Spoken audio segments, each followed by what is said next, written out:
Hello friends, welcome to Devanshika diaries. ఇప్పుడు మీరు వినబోతుంది నువ్వుంటే నా జతగా స్టోరీలోని రెండవ భాగం. ఉదయం 10 గంటల ప్రాంతంలో నిదానంగా మెలకువ వచ్చిన అతను కళ్ళు తెరిచి చుట్టూ చూసి అతను ఎక్కడున్నాడో అర్థమయ్యి రాత్రి జరిగింది ఒక్కొక్కటిగా గుర్తుకు వస్తూ ఉంటే టెన్షన్గా పైకి లేచి తన పక్కన నగ్నంగా ఉన్న ఆ అమ్మాయిని చూసి తల పట్టుకొని, ఏం చేశాను నేను? కలలో కూడా ఊహించలేదు నా జీవితంలో ఇలాంటి ఒక రోజు వస్తుందని. కళ్ళల్లో కన్నీరు జారిపోతూ ఆ అమ్మాయి వైపు చూసేసరికి ఆ అమ్మాయి పెదవికి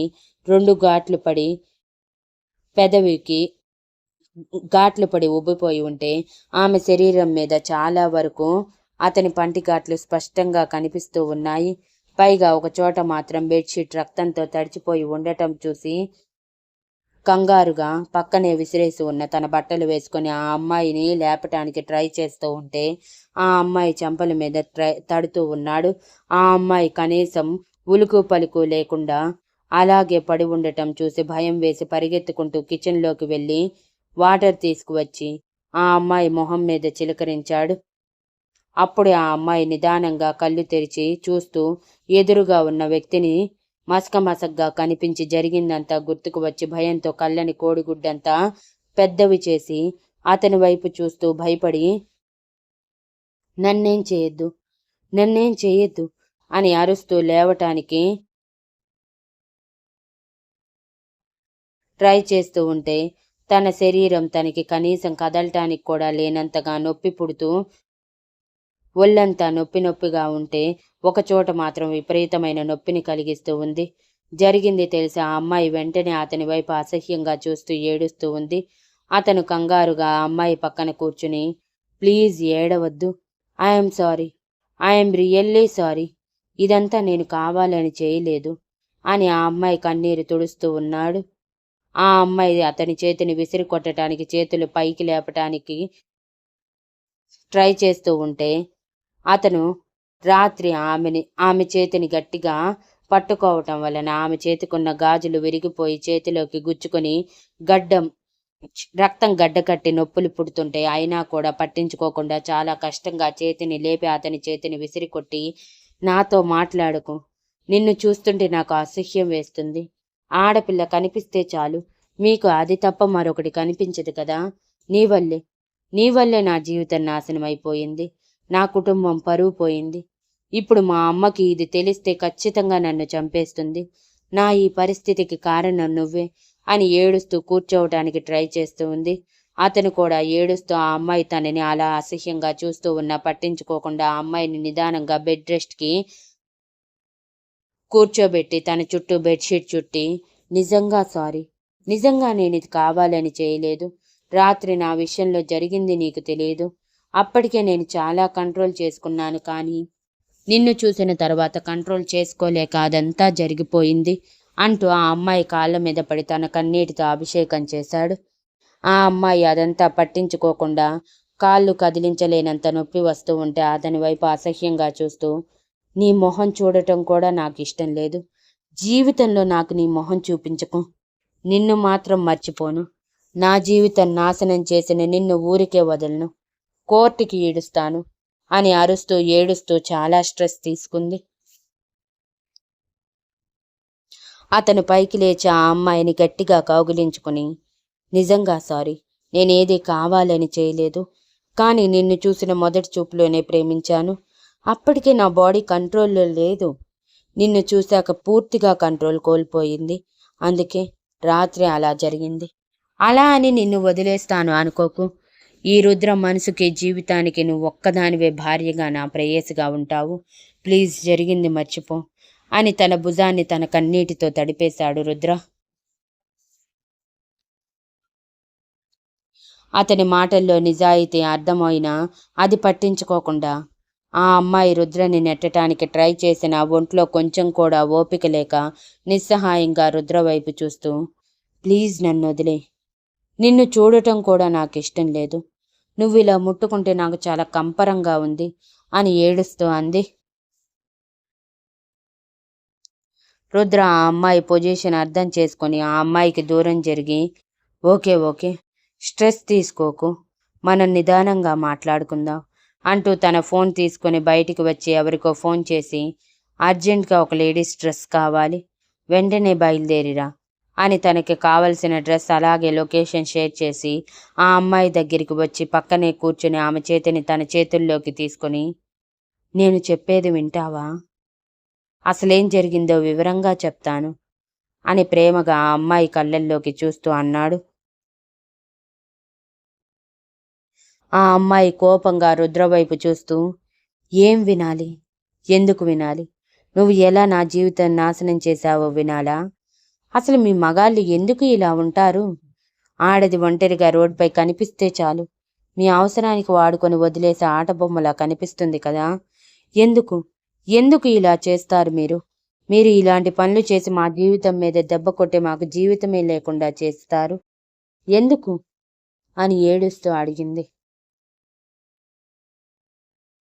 అప్పటికి ఆ అమ్మాయి కళ్ళు నీరసంతో స్ట్రెస్ వల్ల మూతలు పడుతూ ఉంటే రుద్ర అది గమనించి, ఓకే ఓకే, నేనేమీ మాట్లాడను, నువ్వు ఇలా అరవకు ప్లీజ్ అంటూ ఆ అమ్మాయి పర్మిషన్ తీసుకోకుండా బెడ్షీట్ తీసేసి ఆ అమ్మాయిని 2 చేతుల్లోకి ఎత్తుకొని వాష్రూమ్లోకి తీసుకువెళ్ళి బాత్ టబ్లో కూర్చోబెట్టి స్నానం చేయిస్తూ ఉంటే ఆమె అతని కళ్ళల్లో కొంచెం కూడా వేరే ఫీలింగ్స్ కనిపించకపోవటం, ఒక చిన్న పిల్లకి స్నానం చేయించినట్టు చేయించటం ఆశ్చర్యంగా అనిపించినా అతను చేసింది గుర్తుకు వచ్చి, నన్ను ముట్టుకోకు, నువ్వు ముట్టుకుంటే నా మీద నాకే అసహ్యంగా ఉంది, నువ్వు నన్ను శారీరకంగా మానసికంగా చంపేశావు, మళ్ళీ ముట్టుకొని పూర్తిగా చంపేయకు అని ఏడుస్తూ అంది.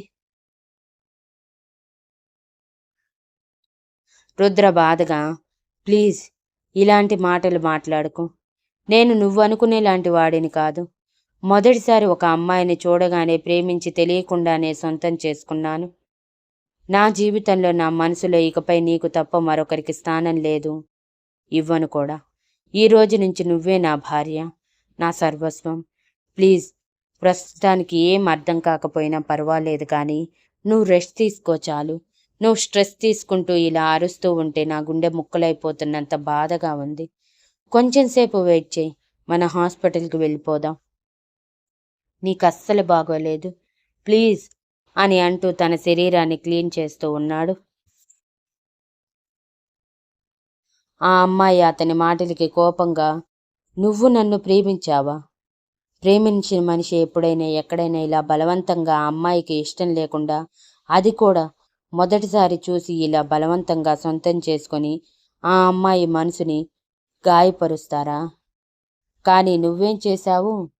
నీ ఇష్టం వచ్చినట్టు నన్ను బలవంతంగా ఎత్తుకొచ్చి ఎంత బ్రతిమలాడినా వదిలేయకుండా, స్పృహ తప్పినా పట్టించుకోకుండా నా శరీరాన్ని నీ ఇష్టానికి వాడుకొని ఇప్పుడు నేనెక్కడ నిన్ను జైలుకి పంపిస్తాను అని భయపడి ప్రేమించాను, నువ్వే నా జీవితం అని సెంటీ డైలాగ్స్ చెప్తే నమ్మేంత పిచ్చిదాన్ని కాదు. ఇక్కడి నుంచి బయటపడిన క్షణం నీ మీద పోలీస్ కేసు వేసి నిన్ను జైల్లో వేస్తాను, ఇక నుంచి నీకు మనశ్శాంతి లేకుండా చేస్తాను అని కోపంగా అంది.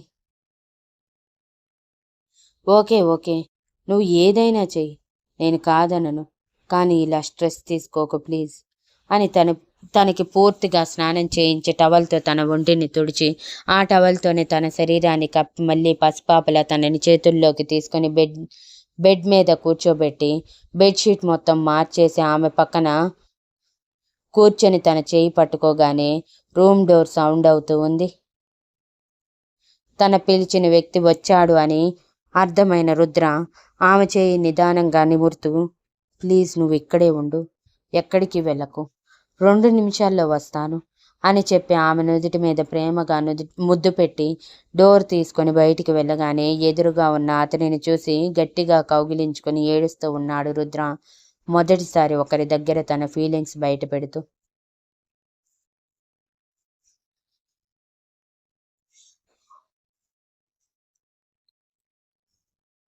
రుద్ర వెళ్ళిపోగానే ఆ అమ్మాయి ఏడుస్తూ తన శరీరం మీద ఉన్న అతని పంటి గుర్తులని చూస్తూ ఉంది. ఆ అమ్మాయి ఏడుస్తూ, నువ్వంటే నాకు అసహ్యం, మొదటి చూపులోనే ఇష్టపడ్డాను, దూరం నుంచే ఆరాధించాను, కానీ దూరపు కొండలు నునుపు అన్నట్టు నిన్ను ఇంత దగ్గరగా చూస్తే కానీ అర్థం కాలేదు నీ క్యారెక్టర్ ఏంటి అనేది, టీవీలలో ఇంటర్వ్యూలలో మాత్రం ఏదో గొప్ప మనిషి, అందరికీ సహాయం చేస్తావు, ఎంతో మంచి మనసు అన్నట్టుగా బిల్డప్ ఇచ్చి ఇప్పుడు నా విషయంలో ఇలా చేస్తావని ఊహించలేదు. I hate you, I hate you so much. నా జీవితం నాశనం చేశావు అని అనుకుంటూ కనీసం ఏడ్చే ఓపిక లేక అలాగే కళ్ళు మూసుకొని పడుకుంది. రుద్ర ఆ వ్యక్తిని హత్తుకొని ఏడుస్తూ, నేను చాలా పెద్ద తప్పు చేశారా? నా జీవితంలో సరిదిద్దుకోలేని తప్పు చేశాను. ఒక అమ్మాయిని, అది కూడా మొదటి చూపులోనే నేను ప్రేమించిన అమ్మాయి జీవితం నా వల్ల నాశనం, నా వల్ల, నా ఆవేశం వల్ల నాశనం అయిపోయింది. కలలో కూడా అనుకోలేదు ఇలాంటి రోజు ఒకటి నా జీవితంలో వస్తుంది అని అన్నాడు. ఎదురుగా ఉన్న తన ఫ్రెండ్ ఎప్పుడూ గంభీరంగా టీవీగా ఉంటూ తన ఎమోషన్స్ని ఎప్పుడూ బయట పెట్టని రుద్ర ఈరోజు ఇంతలా ఏడుస్తూ ఉండటం చూసి షాక్ అయి రుద్ర నుంచి దూరం జరిగి తన వైపు చూస్తూ, ఏమైందిరా, ఎందుకు ఇంతలా ఏడుస్తున్నావు? అసలు మా రుద్రవేనా నువ్వు? నువ్వు ఏం మాట్లాడుతున్నావో నాకేమీ అర్థం కావట్లేదు. నువ్వేంటి ఒక అమ్మాయి జీవితం నాశనం చేయటం ఏంటి? పైగా ఈ అవతారం ఏంటి అని అదే షాక్లో అడిగారు. రుద్ర నైట్ జరిగిందంతా చెప్పి, ఎవరో కావాలనే ఇదంతా చేశారురా, అందుకే నేను అక్కడి నుంచి నా ఫీలింగ్స్ కంట్రోల్ చేసుకుంటూ బయటికి వచ్చాను. కానీ సడన్గా రోడ్ మీద స్పీడ్గా డ్రైవ్ చేస్తూ ఉంటే నా కార్కి అడ్డంగా నా దేవత కనిపించింది. చూసిన క్షణంలోనే ప్రేమించాను. అప్పటి నుంచి వాళ్ళు చేసిన పనికి నేను ప్రేమించిన అమ్మాయిని చూసి నా ఫీలింగ్స్ ఎక్కువైపోయాయి. అప్పటికే చాలా కష్టంగా నా ఒంట్లో జరిగే రసాయనిక చర్యని ఆపుకోవటానికి కష్టపడ్డాను. కానీ అలా భయపడుతూ ముద్దుగా పెట్టిన నా ప్రేయసి మొహం చూసి ఆగలేక తనని బలవంతంగా దారుణంగా నా సొంతం చేసుకున్నాను. అది కూడా చాలా భయంకరంగా. పాపం తను నన్ను ఎంత బ్రతిమలాడిందో తెలుసా వదిలేయమని. కానీ నేను ఒక రాక్షసుడిలా తన మీద పడి నా కోరికలన్నీ తీర్చుకున్నాను. ఫస్ట్ టైం నా క్యారెక్టర్కి విరుద్ధంగా అన్నీ జరిగిపోయాయిరా. నా మీద నాకే అసహ్యం వేస్తుంది. I hate my self. నా బంగారాన్ని బాధపెట్టిన నేనంటే నాకే అసహ్యంగా ఉంది. ఏం చెయ్యాలో అర్థం కావట్లేదు. తను నేను చెప్పేది వినటానికి సిద్ధంగా లేదు. పైగా చాలా రూడ్గా బిహేవ్ చేశాను. అందుకే తన శరీరం అంతా అస్సలు లేవలేనంతగా నొప్పిగా ఉంది. ఇప్పుడు అర్జెంట్గా తనని హాస్పిటల్కి తీసుకువెళ్ళాలి. ముందు నేను చెప్పింది తీసుకువచ్చావా లేదా అని అడిగాడు. అతను చెప్పిన మాటలకి మైండ్ బ్లాక్ అయ్యి అలాగే నిలబడిపోయాడు రుద్ర ఫ్రెండ్. ఎంత కదిలించినా కదలిక లేకపోయేసరికి అతని చేతిలో ఉన్న కవర్ తీసుకుని, ఓకే, నువ్వు నిన్న నా విషయంలో జరిగిన దానికి ఎవరు బాధ్యులు అనేది తెలుసుకో. ఇంత దారుణం చేసిన వాళ్ళని ఊరికే వదలను. నా జోలికి వచ్చానా అని జీవితాంతం బాధపడేలా చేస్తాను.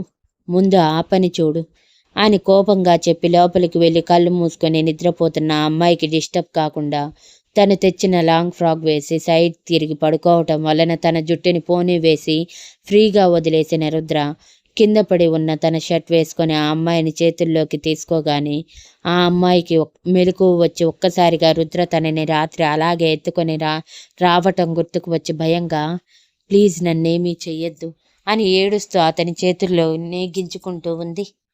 రుద్ర తన కళ్ళల్లో ఏర్పడిన కన్నీటి పొరతో ఆ అమ్మాయి వైపు చూస్తూ, ప్లీజ్ నువ్వు ఇలా నన్ను చూసి భయపడకు.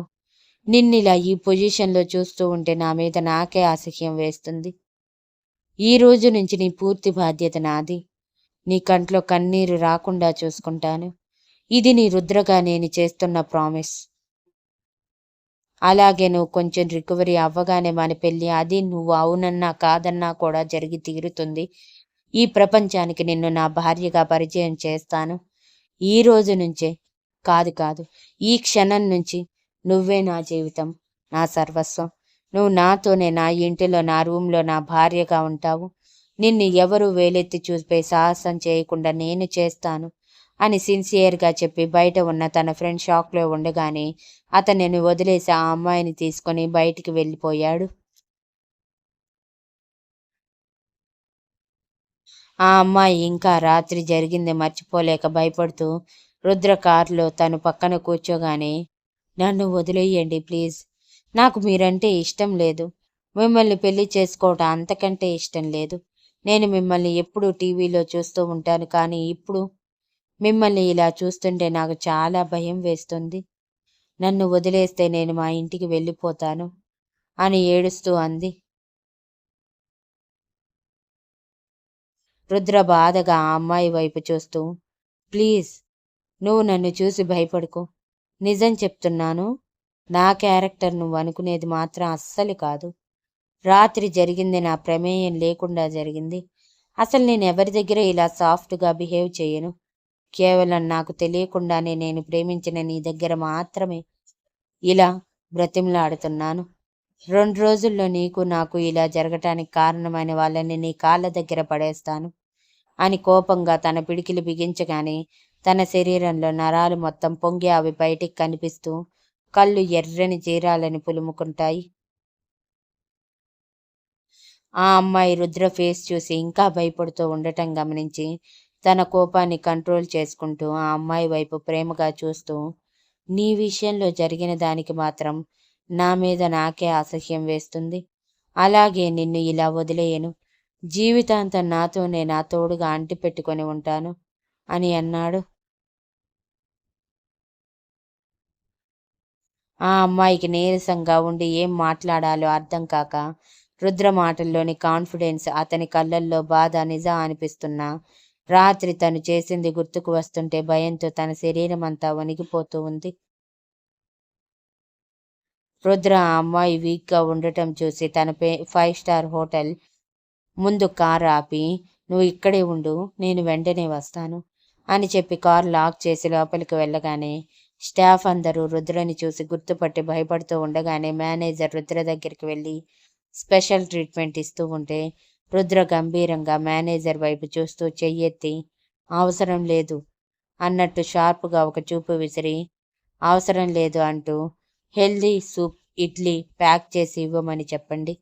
మేనేజర్ వెంటనే 5 నిమిషాల్లో రుద్ర చెప్పినవి ప్యాక్ చేసి ఇవ్వగానే రుద్ర అవి తీసుకొని పెద్ద పెద్ద అడుగులతో పరిగెత్తినట్టు బయటికి వెళ్ళి కారులో కూర్చొని సూప్ ఓపెన్ చేసి స్పూన్తో ఆ సూప్ని చల్లార్చి ఆ అమ్మాయి నోటి దగ్గరికి తీసుకువెళ్ళి, ప్లీజ్ కొంచెం నిదానంగా, ప్లీజ్ కొంచెం ఈ సూప్ తాగు, నువ్వు చాలా నీరసంగా ఉన్నావు అని బాధగా అన్నాడు.